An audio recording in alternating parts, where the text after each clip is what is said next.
meeting last night. That advisor adds that, quote, negotiations will continue on the legislation. Some lawmakers, including Florida member of Congress Ileana Ros-Lehtinen, say the plan would hurt constituents. Other members, including Mo Brooks of Alabama, says it goes too far, doesn't save enough money.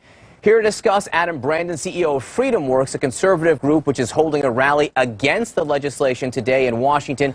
And David Drucker, CNN political analyst, senior congressional correspondent for the Washington Examiner. He will be part of this conversation, too. Adam, first to you. This development from the White House apparently admitting it's got a voting problem in the Senate. Well, just to be very clear, our event today is not against the legislation, but it's for repeal. That's what was been promised to the voters. That's what grassroots conservatives have been fighting for since 2009. So what they want to see is a bill that actually, take a look at the 2015 bill, that actually repealed Obamacare. And so that's what people are gathering and be taking that message. But what you were just saying, this news from the White House, I think everyone saw that when this bill was rolled out, it was going to be almost impossible. I'm not sure it's going to pass the House, and I knew it was going to hit some problems in the Senate.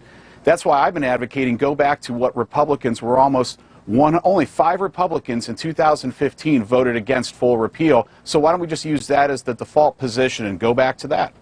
I know you're saying your rally today is for repeal and not against this bill, but this bill does more than repeal. So in essence, you are against this bill as it stands right now. David Drucker, your reaction to this news from the White House, maybe it's obvious. I mean, maybe they're just admitting to what is apparently growingly obvious, that there's a voting numbers problem here, but your reaction? Yeah, well, look, I think we always knew that there were going to have to be some changes here. I think the issue is how much does everybody want to play ball? You have conservatives who think it doesn't repeal enough, that it leaves too much of Obamacare in place, and it does leave a lot of the goodies in place from Obamacare without a lot of the things people didn't like, and that's what has made this thing such a difficult policy proposition. Then, among moderate Republicans and even conservatives from states that expanded Medicaid, you have a concern that it's going to do too much, going to pull back too far and leave people without insurance. And of course, you're dealing with, in this particular instance, a president who has liberal inclinations on health care. And I think that's what Republicans in the House and Senate are trying to balance. How do you get enough votes there? How do you satisfy the president? You know, I think the question for Adam is, groups like his that want to see a strong repeal and a real market-driven solution to replace Obamacare, how much compromising are you willing to do to help President Trump get a win on his first big legislative effort? Adam, answer that question. It's a good one. Sure. We are Trump's #1 ally in draining the swamp. The House Freedom Caucus is #1 ally in draining the swamp. I think what people are looking for in a bill here is something that takes Obamacare, it repeals it, and then sets you in a motion to where you can have free market, patient-centered health care in the future. No one's looking for a perfect bill. No one's looking for something that solves all of the problems. The one thing that unifies Republicans today is repeal. So if you're going to start and use your reconciliation bullet to move the legislation, why don't you start with something that everyone agrees, let's repeal Obamacare. But Adam, would that include something that leaves fewer Americans uninsured, according to the CBO, that number 24 million in 10 years? Would a compromise from you include that? How about seniors, their premiums, their health care costs going up, according to the CBO? Would you allow for provisions that will reduce the burden on seniors?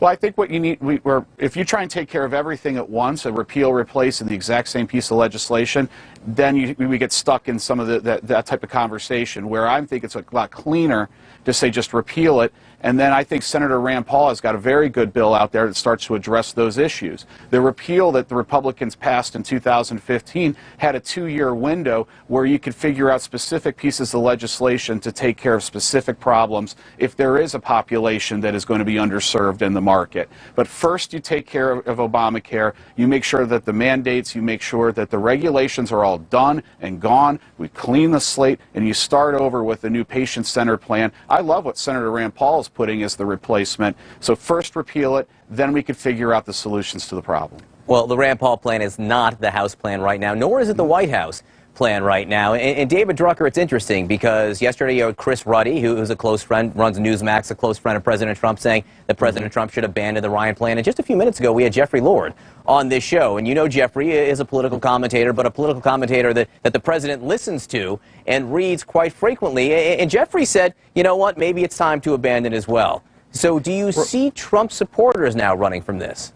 Well, I think Trump supporters are protective of the president's image, and they want him to succeed, and they're leery of him being a part of an effort that doesn't come to fruition. I don't think, however, that Trump can escape this and escape responsibility for this. I mean, if there's anything he's supposed to be good at, it's negotiating and deal-making. And this, on a legislative level, on a sort of in a political context, is his first big test. And even though Speaker Paul Ryan had a lot to do with this bill, he worked with Tom Price, Trump's Secretary of Health and Human Services. He has worked closely with the White House to try and produce something that Trump has said he wants, a bill that would take care of everybody, cover everybody. That's what the president has said. And so I think if the president runs from this and cuts bait, I don't think it helps him over the long term. I think the signal that sends is when things got tough, he couldn't negotiate a deal. And whether you're dealing with health care or tax reform or big government spending bills on infrastructure, you're always going to be faced with moments like this. And if he can't do this, it's going to weaken him politically. And so I understand why his supporters want him to potentially look at backing away from this, but I don't think it would accomplish what they think it would. And, you know, Adam, Ted Cruz, yep. Go ahead, Adam. I was going to say, I think the person who's really going to be weakened in all of this is Speaker Ryan. Why is it he didn't bring in the House Freedom Caucus to discuss this bill before he rolled it out? The Freedom Caucus found out about the bill the same way we did, probably watching CNN or something. So going forward, I think it's going to be a much better strategy for the Speaker to start working with those members of the Freedom Caucus before he starts rolling out pieces of legislation.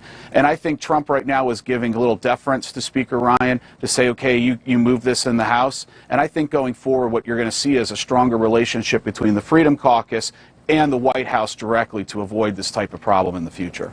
Ted Cruz speaking with your group this afternoon. What's his role in this, do you think, Adam? Well, Ted Cruz is one of the first people to say there's no way you could have the House, you could have the Senate, and have the White House, and then come back to the American people and say, we weren't able to get this legislation done because the Senate parliamentarian got in the way. So one of the things that Ted Cruz is talking about is using Mike Pence and Mike Pence's role in the Senate so that we could have a much broader bill that ends up moving through the House and through the Senate. And I think he's just looking for every possibility so people like me who are concerned about the regulations that are still in this bill, that's the Ryan Care bill, if Ted Cruz can maneuver a little bit in the Senate, that gives us a little bit more discretion to bring in more of these regulations into this repeal bill, which would probably help get some other folks on board. The problem is, can you satisfy Ted Cruz and Leonard Lance, who we just heard from a few minutes ago? Adam Brandon, great to have you with us. David Drucker, great to have you as well. Thanks so much, gentlemen. Thank you. Big discussion tonight right here on CNN. Wolf Blitzer and Dana Bash, they host a CNN town hall with Health and Human Services Secretary Tom Price. He will answer questions about the new Republican plan to repeal and replace Obamacare. Maybe he needs to answer questions from members of his own party. That's tonight, 9 o'clock Eastern, only on CNN.